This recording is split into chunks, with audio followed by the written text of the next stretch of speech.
Seperti lagu yang baru kami nyanyikan, itulah kerinduan kami ya Bapa. Kami rindu untuk mendengar sabdamu, kebenaranmu, menyapa kami. Tapi kami juga sadar, kalau kami cuma mengandalkan diri sendiri, pasti kami gagal. Maka kami bersyukur, karena Bapa yang terlebih mengetahui keterbatasan kami, Bapa telah memperlengkapi kami dengan penolong, yaitu Roh Kudus yang telah dicurahkan bagi kami di dalam Kristus. Maka mampukan kami ya Bapa untuk menyambut pekerjaan Roh Kudus itu dengan benar, agar dengan hikmat-Nya kami bukan cuma mengerti kebenaran firman Tuhan, tetapi kami juga sungguh-sungguh melakukannya. Kami memohon hanya di dalam nama Tuhan Yesus Kristus. Amin.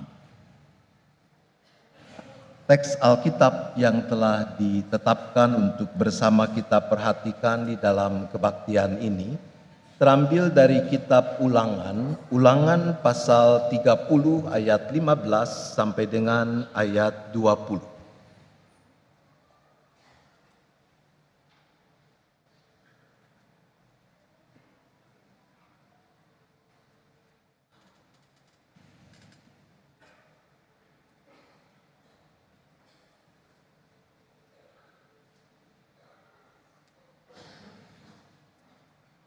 Kita membaca dan mendengar dipersaksikan di dalam Ulangan 30 ayat 15 sampai dengan ayat yang ke-20 demikian. Ingatlah, aku menghadapkan kepadamu pada hari ini kehidupan dan keberuntungan, kematian dan kecelakaan. Karena pada hari ini aku memerintahkan kepadamu untuk mengasihi Tuhan Allahmu dengan hidup menurut jalan yang ditunjukkannya dan berpegang pada perintah, ketetapan dan peraturannya, supaya engkau hidup dan bertambah banyak dan diberkati oleh Tuhan Allahmu di negeri kemana engkau masuk untuk mendudukinya. Tetapi jika hatimu berpaling dan engkau tidak mau mendengar, bahkan engkau mau disesatkan untuk sujud menyembah kepada Allah lain dan beribadah kepadanya, maka aku memberitahukan kepadamu pada hari ini bahwa pastilah kamu akan binasa. Tidak akan lanjut umurmu di tanah kemana engkau pergi menyeberang sungai Yordan untuk mendudukinya. Aku memanggil langit dan bumi menjadi saksi terhadap kamu pada hari ini. Kepadamu kuperhadapkan kehidupan dan kematian, berkat dan kutuk. Pilihlah kehidupan supaya engkau hidup, baik engkau maupun keturunanmu, dengan mengasihi Tuhan Allahmu, mendengarkan suaranya dan berpaut kepadanya. Sebab hal itu berarti hidupmu dan lanjut umurmu untuk tinggal di tanah yang dijanjikan Tuhan dengan sumpah kepada nenek moyangmu, yakni kepada Abraham, Ishak dan Yakub, untuk memberikannya kepada mereka. Demikian apa yang sudah kita baca dan dengar dari teks kitab Ulangan ini. Maka yang berbahagia adalah setiap orang yang mendengarkan firman Tuhan, yang memelihara dan memberlakukannya. Haleluya. Haleluya. Haleluya. Haleluya.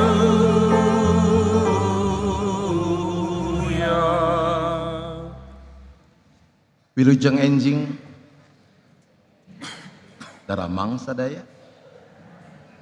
Syukur ya kalau kita semua ada dalam keadaan baik, bahkan sekalipun cuaca tidak begitu baik, tapi kita boleh hadir bersama di dalam rumah Tuhan seperti kita ada sekarang ini, untuk membuktikan bahwa kita sungguh punya Allah yang maha baik Bapa yang sungguh-sungguh mengasihi dan mempedulikan kita. Ibu Bapak Saudara-saudara, tema dalam kebaktian ini hidup atau mati. Begitu membaca tema ini, saya ingat sebuah anekdot zaman bahula yang menceritakan apa yang terjadi ketika ada seorang sedang berjalan lalu di tempat yang agak sepi dia ditodong. Ada penodong dengan belati tajam mengancam dia dan berkata, "Harta atau nyawa?" Masih ingat orang itu menjawab apa, saudara-saudara? Atau harta atau nyawa, atau tidak ragu dengan mantap dia katakan atau. Jadi anekdot itu kan mau mengatakan bahwa kecenderungan manusia itu dalam situasi tertentu kalau harus memilih ternyata lebih suka sebenarnya mempertahankan kedua-duanya, mempertahankan semuanya. Artinya ya tidak usah milihlah, karena itu yang disodorkan adalah atau. Nah Ibu Bapak Saudara-saudara, kalau kita bicara urusan pilih memilih, maka bukankah sebenarnya hidup kita memang dipenuhi dengan aktivitas memilih, menetapkan pilihan-pilihan. Ngomong-ngomong, hari ini Anda sudah memilih? Sudah? Sudah Pak ya, Ibu? Sudah ya? Memilih ketika alarm bunyi, apakah mau bangun atau tak pateni alarmnya, ya, lalu melanjutkan tidur. Itu sebuah pilihan. Lalu ingat, mau kebaktian. Lalu memilih lagi kan, mau mandi atau cuci muka saja karena dingin ya, udah semalaman hujan. Itu pilihan. Lalu setelah menetapkan pilihan, mungkin Anda memilih ya sudahlah, mandilah. Lalu apa yang Anda pilih lagi Ibu Bapak Saudara? Memilih apa Bu? Memilih baju ya, mau pakai baju atau tidak pakai baju, tentu bukan itu ya. Memilih baju yang mana yang mau dikenakan, yang mau dipakai, dan seterusnya. Sepanjang hidup, urusan memilih itu seakan melekat dengan keberadaan kita. Mulai dari memilih untuk urusan-urusan yang sederhana. Artinya saya katakan sederhana, kalau toh ada kekeliruan di sana, tidak bakal membawa dampak yang sangat serius di dalam kehidupan kita ini. Katakan tadi memilih baju saking buru-buru begitu ya. Barangkali baru sadar ketika sudah sampai di gereja, ini sepatu kenapa yang kanan coklat, yang kiri hitam. Tapi toh tidak akan membuat Anda jadi kenapa-napa. Paling diketawain orang kalau ada yang memperhatikan. But that's okay. Tidak ada dampak yang lain, saudara-saudara. Tapi juga kita saat-saat tertentu kita mesti memilih hal-hal yang jauh lebih serius di dalam kehidupan ini. Serius karena kita tahu kalau kita sampai salah memilih, maka dampaknya, konsekuensinya bukan cuma sekedar diketawain orang. Tetapi bahwa dampaknya itu bisa juga merusak kehidupan kita. Bisa membuat hidup kita menjadi, kalau orang Arab bilang sorrow, menjadi penuh dengan kesengsaraan, saudara. Misalnya ketika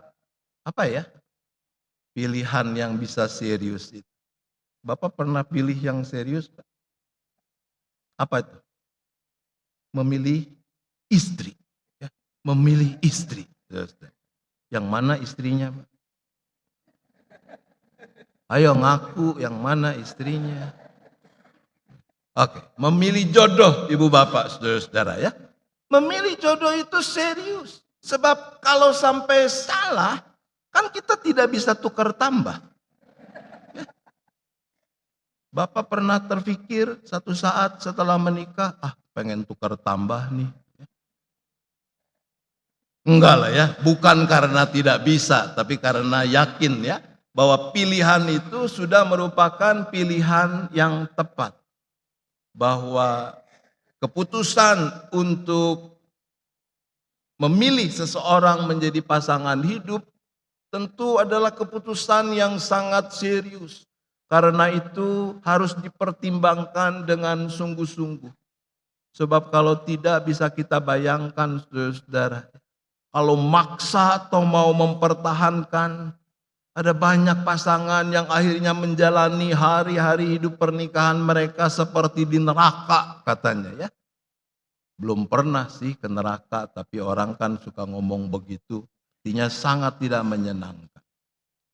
Tahun-tahun belakangan ibu bapak saudara-saudara, sebagai pendeta saya melihat kenyataan-kenyataan yang sangat memprihatinkan. Karena urusan pilih memilih terkait dengan jodoh.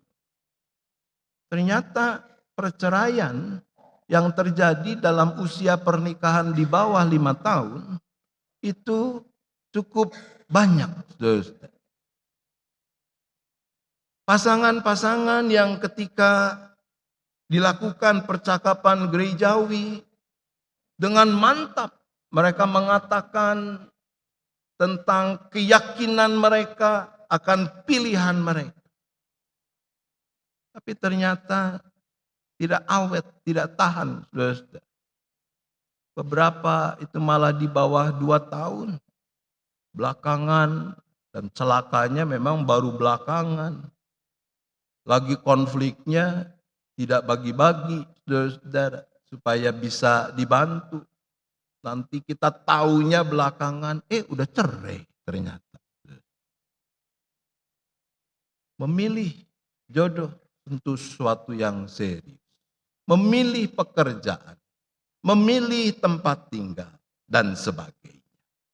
Ada pilihan-pilihan yang memang barangkali kita bisa relatif masih cukup mudah untuk melakukan. Serius, tapi kita masih bisa punya panduan yang cukup jelas untuk menetapkan. Tapi kadang-kadang kan tidak begitu, ibu bapak, saudara-saudara. Sebab seakan opsi-opsi pilihan-pilihan yang ada itu mungkin nampak sama baik, sama benar. Keadaan seperti itu bisa membingungkan kita. Suatu saat katanya ada seorang petani di sebuah desa, dia punya seekor kuda. Kudanya ini sudah mulai tua, sehingga dia memutuskan untuk menjual sajalah kudanya ini, ketimbang nanti keburu mati dan tidak bisa berharga apa-apa. Suatu hari dia mengajak anaknya, anak laki-laki kira-kira umur 9-10 tahun untuk menemani.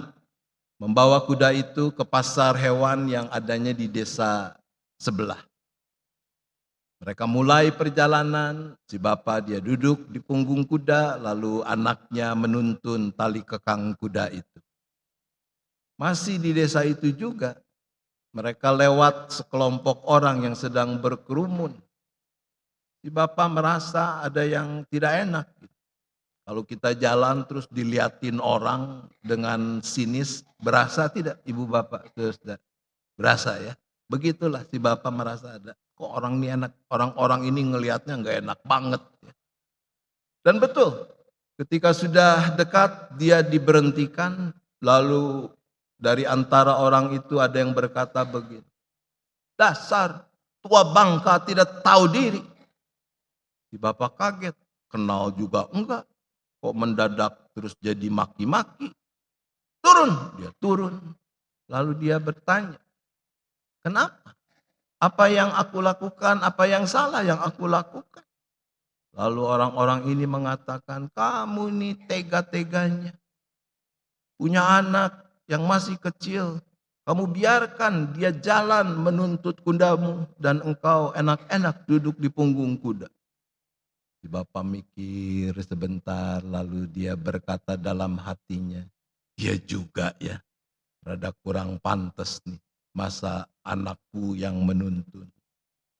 Lalu dia berkata pada anaknya, gantian kamu yang duduk di punggung kuda, bapak yang tuntun.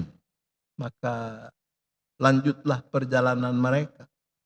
Di tengah jalan belum sampai di desa yang mereka tuju, ketemu lagi dengan kelompok orang lain.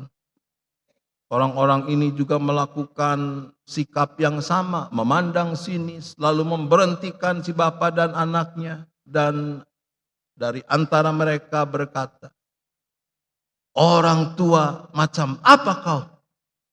Bagaimana caramu mendidik anak?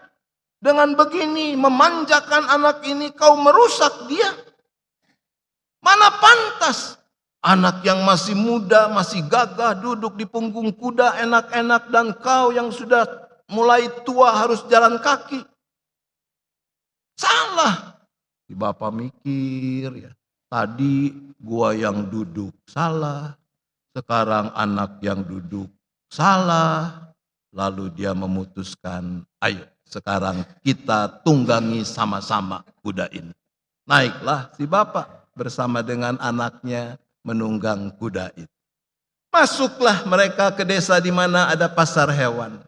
Belum sampai pasar hewan itu mereka diberhentikan lagi oleh kelompok orang lain. Turun! Dasar orang-orang tidak berperi kebinatangan. Rupanya ini kelompok pecinta hewan, saudara-saudara. Kuda sudah tua begitu masih juga ditunggangi berdua. Tega nian. Turunlah si bapak dan anak. Bingung dia sekarang saudara-saudara. Tadi kudanya ditunggangi sendirian. Salah. Anaknya yang menunggangi. Salah. Ditunggangi berdua. Salah. Akhirnya dia bilang pada anaknya. Kau pergi. Carilah bambu dan tali. Singkat cerita anak itu kembali bawa bambu dan tali. Lalu kuda itu direbahkan. Keempat kakinya diikat. Dan si bapak berkata pada anaknya. Kita gendong saja kudanya sekarang. Saudara, apakah salah kalau orang mengatakan tidak pantas? Kau yang tua duduk di punggung kuda, anakmu yang harus jalan. Salah atau ada benarnya? Ada benarnya juga kan? Apakah salah kalau orang lain mengatakan tidak pantas? Anakmu yang masih muda enak-enak duduk, kau yang sudah tua yang harus jalan. Ada benarnya juga. Keputusan untuk menunggangi berdua, ya juga tidak salah-salah amat. Saudara. Kalau pilihan itu jelas, barangkali kita tidak terlalu mengalami kesulitan. Tapi kadang-kadang dalam kehidupan yang kita jalani, kita diperhadapkan dengan pilihan-pilihan yang seakan sama baik, sama benar. Maka kita bisa ada di tengah kebingungan tentang apa yang sepatutnya kita pilih. Ngomong-ngomong, kalau saya berulang ngomong pilih, tidak ada hubungannya dengan tanggal 15, saudara-saudara. Tapi pergunakanlah kalau memang Anda punya hak pilih dengan sebaik-baiknya. Kitab Ulangan yang kita baca, saudara, dilatar belakangi oleh keadaan ketika umat Israel, mereka sudah menempuh perjalanan, meninggalkan negeri perbudakan, negeri Mesir, mereka akan masuk ke negeri perjanjian. Mereka tiba di tepi sungai Yordan, perbatasan antara daerah yang mereka sudah jalani dengan negeri perjanjian yang dijanjikan oleh Tuhan. Di sanalah dikatakan Musa ia merangkumkan segala riwayat perjalanan umat termasuk juga hukum-hukum yang Tuhan sudah berikan. Lalu menjelang bagian akhir Sebelum umat menyeberangi sungai Yordan itulah Musa memperhadapkan umat dengan pilihan. Itu yang diangkat menjadi tema di dalam kebaktian ini. Hidup atau mati. Persisnya kalau kita membaca di dalam ayat yang ke-15, di sana yang diperhadapkan adalah kehidupan dan keberuntungan atau kematian dan kecelakaan. Saudara, pilihan yang diperhadapkan Musa kepada umat bukan sekedar urusan yang dampaknya serius untuk masa tertentu saja. Tetapi pilihan ini, saudara, adalah pilihan yang berdampak seumur hidup dan juga bicara tentang apa yang akan terjadi sesudah kehidupan di dunia ini berakhir.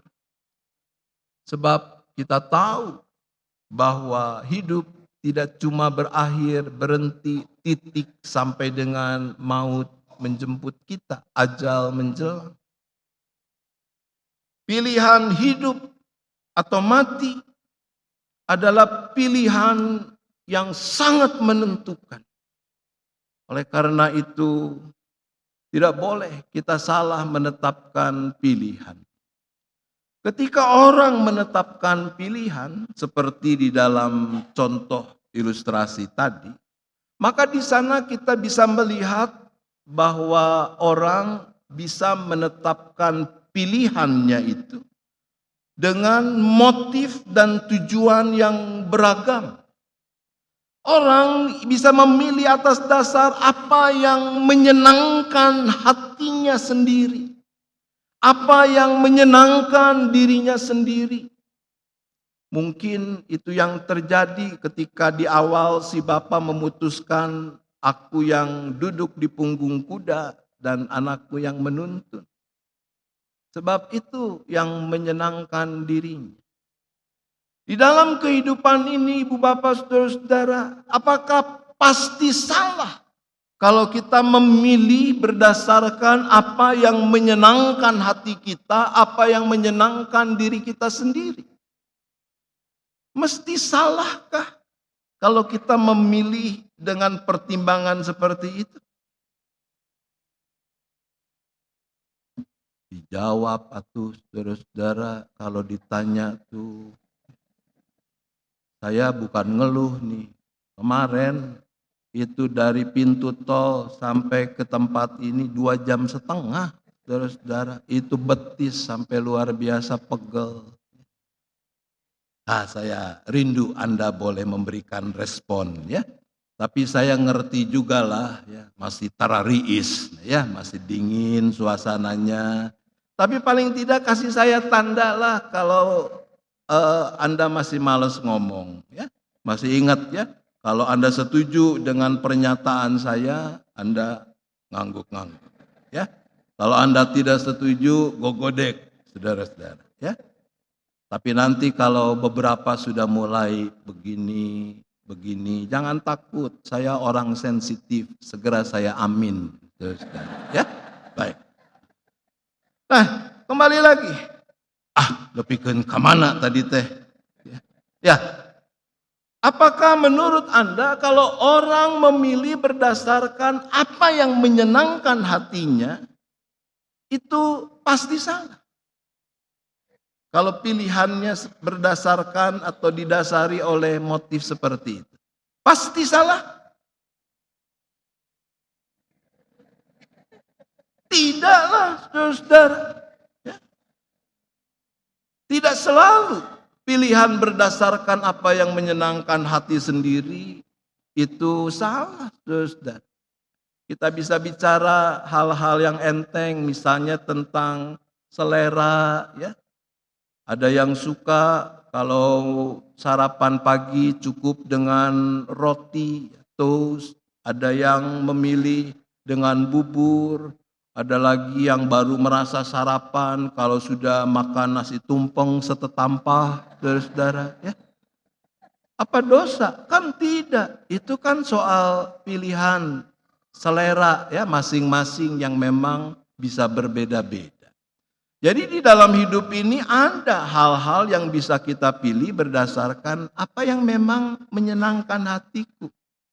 Cocok dengan seleraku, and that's okay. Hal-hal itu tidak selalu menjadi dosa.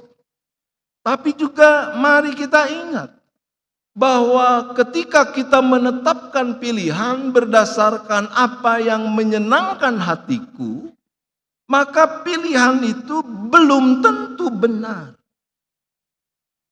Bisa terjadi ketika kita menetapkan pilihan berdasarkan apa yang menyenangkan hatiku, yang cocok dengan keinginanku. Sebenarnya yang terjadi di sana, kita sedang melakukan sebuah kesalahan. Atau di dalam bahasa imani kita katakan sebenarnya kita telah berdosa. Sebab apa yang menyenangkan hati kita, kan belum tentu cocok dengan kebenaran firman Tuhan. Kalau ada orang menjahati kita, yang menyenangkan hati kita tuh, orang itu kita apain? Katakanlah kalau ada orang yang menjelek-jelekan kita. Kalau ngikutin hati ini, enaknya kita pengen ngapain? Pak, mau ngapain? Mau membalas, Pak ya? Kalau ketemu pokoknya gue tonjok dia, gitu kan? Itu keinginan kita. Tapi terus kita diperhadapkan dengan firman yang mengatakan, kalau ada orang menampar pipi kirimu, kasih pipi kananmu. Kalau ada orang menganiaya kamu, berkati dia. Nah, apa yang kita pilih berdasarkan apa yang menyenangkan hati kita, sekali lagi belum tentu benar. Orang juga bisa memilih berdasarkan apa yang menyenangkan orang lain. Seperti dalam ilustrasi tadi, ketika orang ngomel-ngomel dan mengatakan dia keliru bahwa yang lebih tepat anaknya yang duduk. Si bapak dia mau menyenangkan hati orang. Ya sudah, aku turun, kau yang naik. Memilih berdasarkan apa yang menyenangkan hati orang lain, apakah juga selalu salah, saudara-saudara? Selalu salah.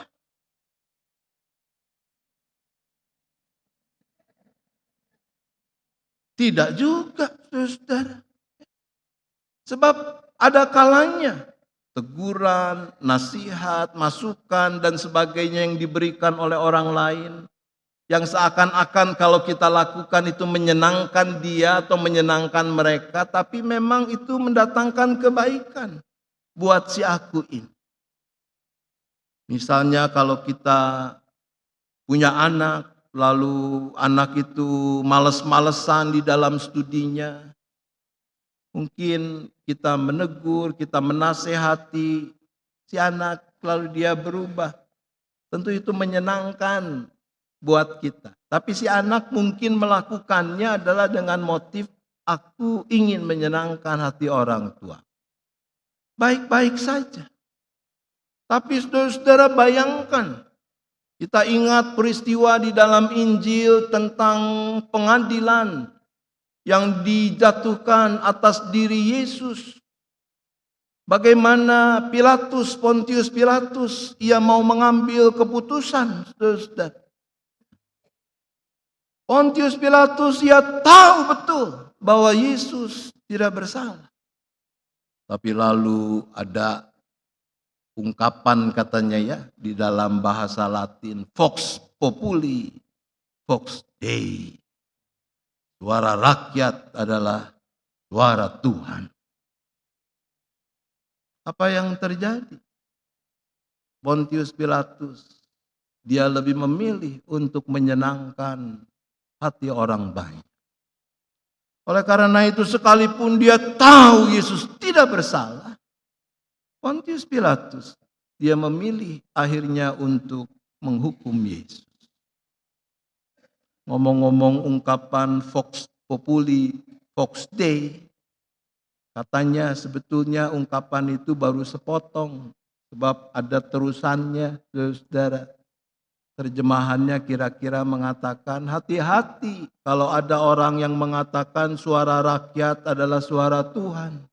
Sebab boleh jadi orang yang berkata begitu sebenarnya adalah orang yang gila. Belum tentu apa yang menyenangkan hati orang ketika kita melakukannya itu adalah hal yang benar. Dan itu juga nyata saya kira di dalam berbagai aspek kehidupan. Ketika orang bekerja, ya, mungkin sebagian kita menjadi karyawan di perusahaan tertentu. Mungkin satu saat kita diperhadapkan antara memilih apa yang menyenangkan atasan kita, bos kita, dengan tetap memilih apa yang benar. Sebab boleh jadi apa yang diinginkan oleh atasan kita, oleh pimpinan kita belum tentu merupakan hal yang benar. Nah, saudara-saudara, di dalam kitab Ulangan ini, firman Tuhan lewat Nabi Musa, ia mau menguatkan umat, tapi juga menguatkan kita yang hidup pada masa kini. Karena situasinya pada dasarnya tidak berubah.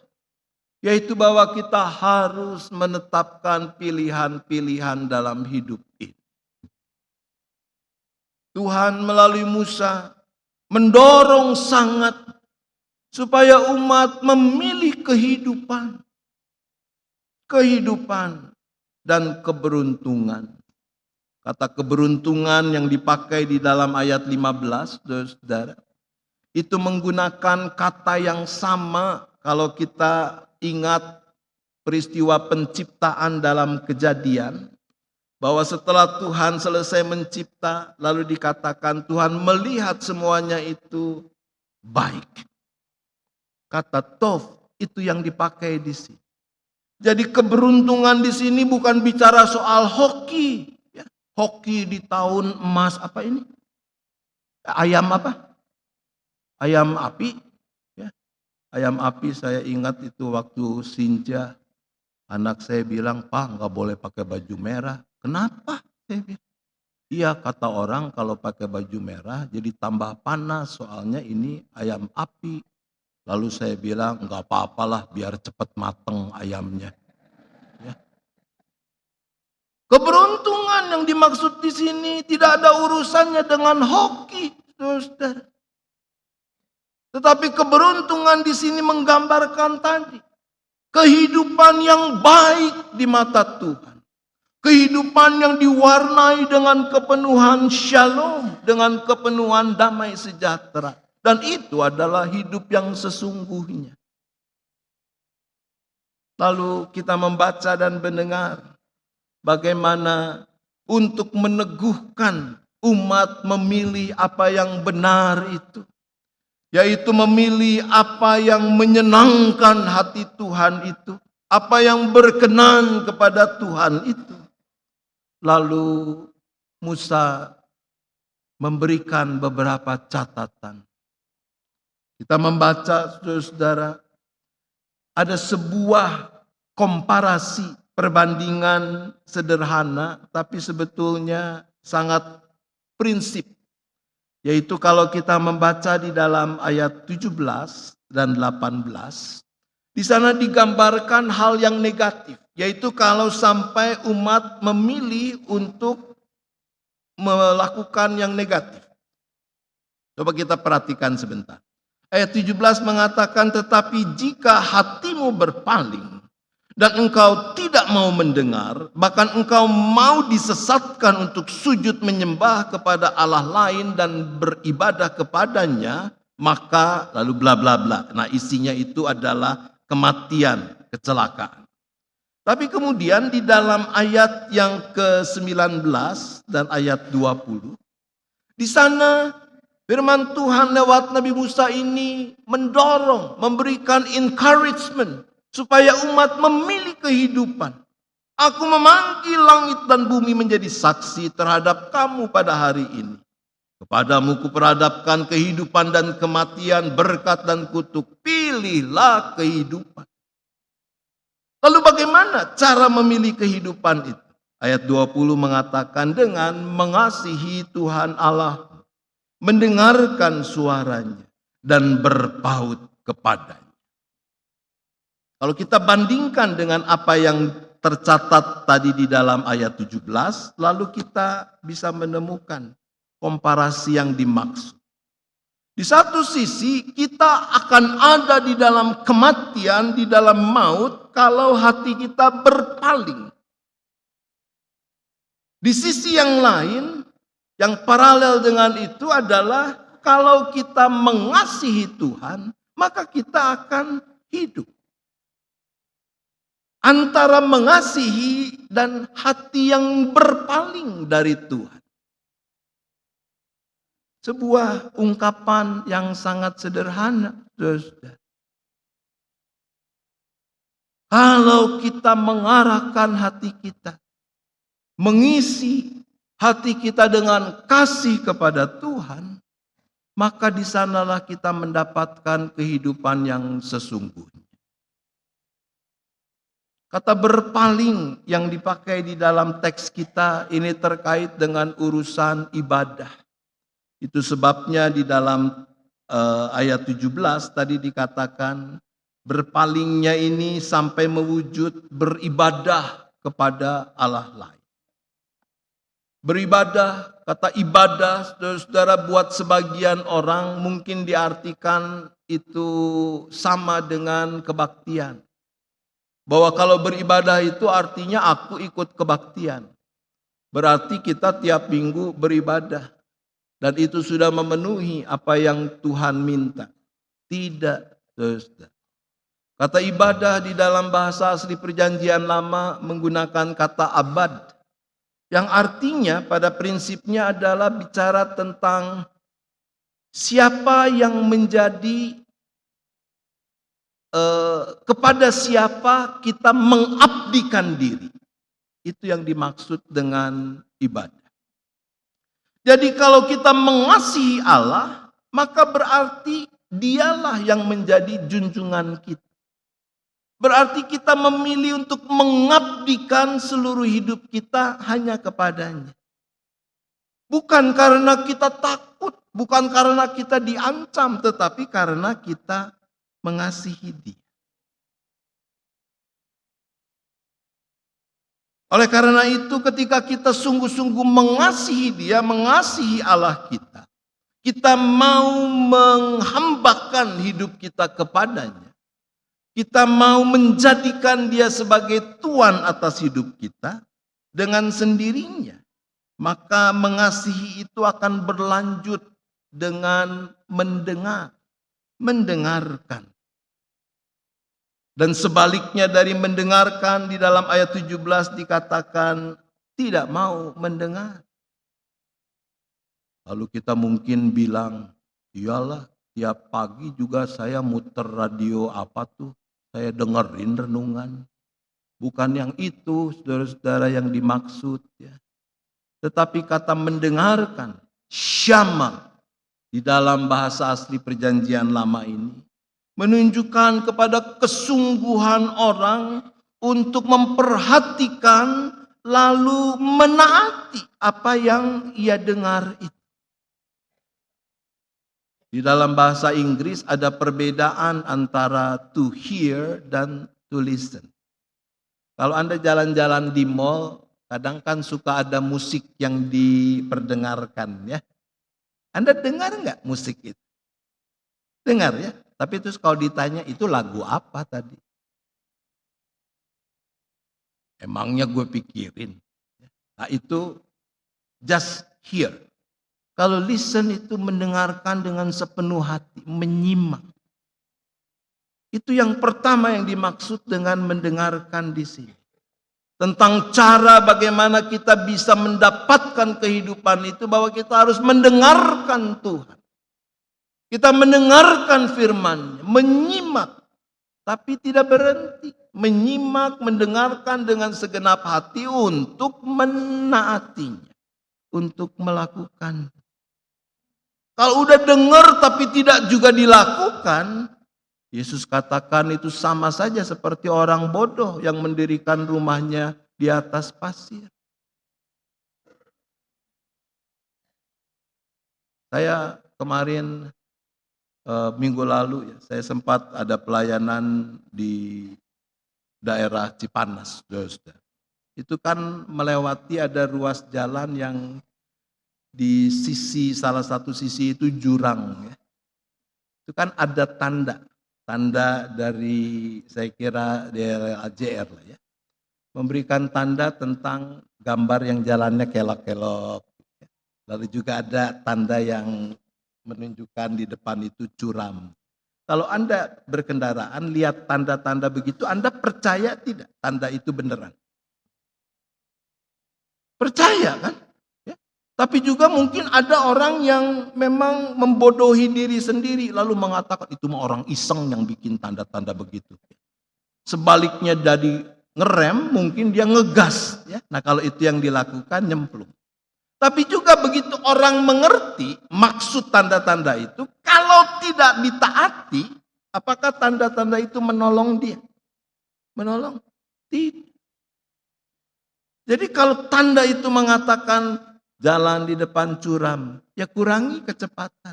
Itu harus dilakukan, ditaati. Itu yang akan menolong. Itu yang akan menyelamatkan. Sederhananya itu yang dimaksud dengan syama, mendengarkan. Lalu yang ketiga saudara, dikatakan di dalam ayat yang ke-19 itu, ayat yang ke-20, berpaut kepadanya. Yang bertolak belakang dengan berpaut itu adalah apa yang dikatakan di dalam ayat 17, mau disesatkan. Kalau hati kita berpaut, katakanlah tadi Pak ya, udah milih istri itu dan hati Bapak berpaut pada perempuan yang kau pilih menjadi istrimu. Maka pastikan sekalipun belakangan ketemu perempuan yang lebih cantik dan sebagainya, kira-kira akan berpaling tidak? Rada susah ngejawabnya nih ya. Kalau jujur ntar pulang dikemplang begitu kan. Ya, tapi kita percayalah, pasti dia mengatakan tidaklah Pak. Waktu milih juga banyak yang lebih cantik begitu kan. Tapi hatiku terpaut padanya. Nah ini yang dimaksud saudara. Berpaut itu melekat. Maka hidup akan kita alami. Kebaikan akan kita alami kalau hati kita, pikiran kita melekat pada Tuhan. Kalau melekat itu kayak perangko sama amplop gitu. Tempel terus. Artinya apa yang ada dalam pikiran kita, apa yang hidup dalam hati kita adalah bagaimana aku mau menyenangkan hati Tuhan. Aku mau mencari apa yang menyenangkan hatinya, yang berkenan kepadanya. Dan itu yang dimaksudkan ketika Rasul Paulus dalam 1 Korintus 10 dia mengatakan, apabila engkau makan, apabila engkau minum, atau apabila engkau melakukan apapun juga, lakukanlah itu untuk kemuliaan Allah. Itu hati yang melekat kepada Tuhan. Memangnya hati kita bisa melekat pada hal yang lain? Bisa? Saudara? Bisa ya. Saya jadi ingat lagu di sekolah minggu dulu. Tidak tahu sekarang masih suka dinyanyikan tidak. Anda masih tahu lagunya? Apa yang dicari orang, apa yang dicari orang, apa yang dicari orang siang, malam, pagi, petang. Syukur kalau ngaku, saudara. Itu salah satu contoh. Bagaimana hati kita, pikiran kita memang bisa ternyata. Kita lekat ditekadkan pada sesuatu yang lain dan bukan Tuhan. Dan ketika itu terjadi, maut sebetulnya sudah di depan pintu. Kematian dia sudah siap untuk menerkam.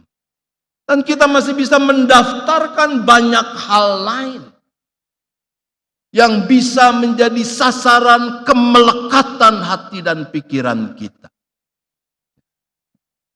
Saya belum lama baca katanya surat atau ungkapan hati seorang anak. Dia mengatakan dalam doa kepada Tuhan, Tuhan jadikanlah aku smartphone. Sebab papa dan mamaku begitu sayang pada smartphone-nya. Tiap hari digenggam, tiap saat dibelai. Nggak bisa pergi kalau tidak ada smartphone-nya. Sampai-sampai mereka lalaikan. Barang-barang begitu, saudara. Hati-hati. Tanpa sadar mungkin juga lalu kemelekatan kita sudah beralih. Nggak baca Alkitab sehari kita anggap cincailah. Tapi tidak lihat chatting sehari, aduh rasanya dosa begitu, saudara. Hari ini firman Tuhan memperhadapkan kepada kita antara hidup dan maut. Pilihlah kehidupan. Mari kita berdoa.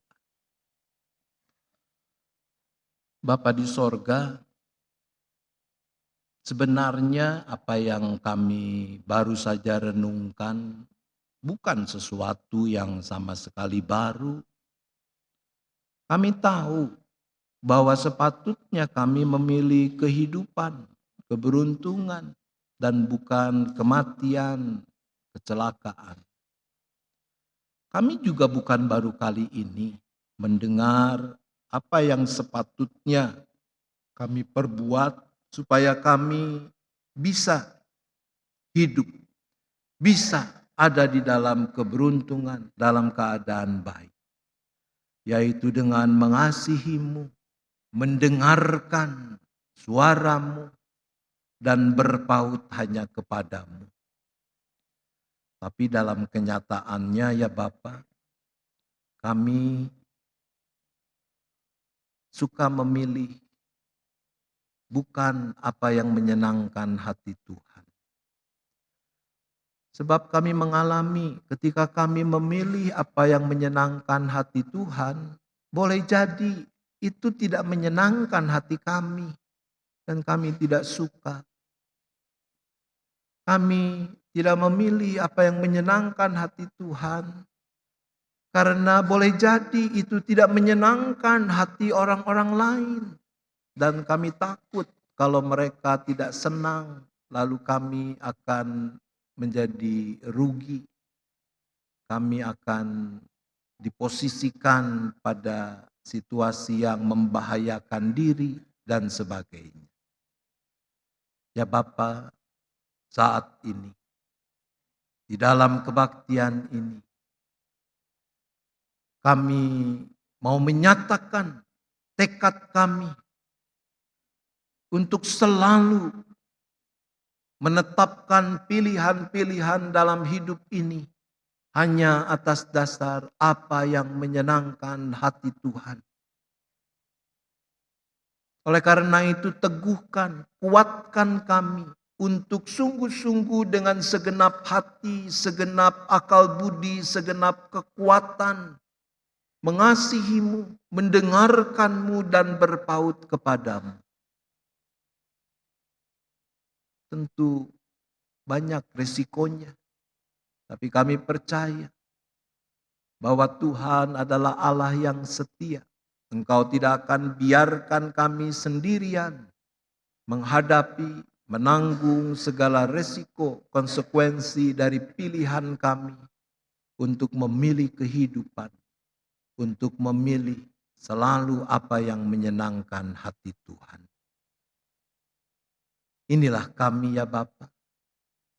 Dengarkanlah tekad kami, kuatkan kami di dalam iman, pengharapan, penyerahan kami tetap hanya kepadamu. kami memohon, kami menyatakan tekad kami hanya di dalam nama Tuhan Yesus Kristus. Amin.